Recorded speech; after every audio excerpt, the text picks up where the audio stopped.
وَلِكُلٍّ جَعَلْنَا مَوَالِيَ مِمَّا تَرَكَ الْوَالِدَانِ وَالْأَقْرَبُونَ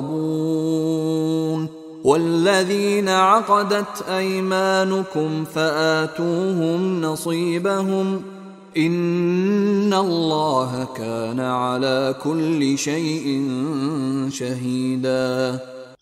وَلِكُلٍّ جَعَلْنَا مَوَالِيَ مِمَّا تَرَكَ الْوَالِدَانِ وَالْأَقْرَبُونَ۔ اب آخر میں پھر ایک مرتبہ جو ہے قانون وراثت کی اہمیت کو دیکھیے، اور ہر ایک کے لیے ہم نے مقرر کر دیے ہیں حصے وراثت میں جو بھی چھوڑتے ہیں والدین یا رشتہ دار۔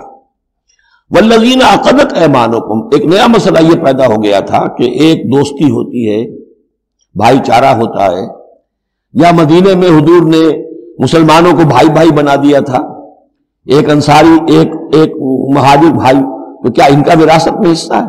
نہیں، یہ وراثت میں حصہ منہ بولے بھائیوں کا نہیں ہے، منہ بولے بیٹے کی کوئی حیثیت نہیں شریعت میں، منہ بولے بھائی کا کوئی حصہ نہیں ہے۔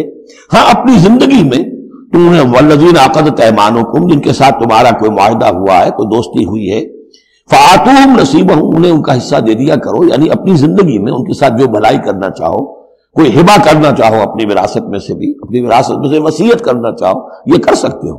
لیکن جو کہ قانون وراثت میں طے ہو گیا ہے، لا وصیت لوارث، پھر وارث کے لیے کوئی وصیت بھی نہیں، اور وہ یہ کہ بہرحال وراثت میں حقدار کوئی اور نہیں ہوگا سوائے اس کے کہ جس کو اللہ نے مقرر کر دیا ہے۔ ان اللہ کان علی کل شیء شہیدا، یقیناً اللہ تعالی ہر چیز پر گواہ ہے۔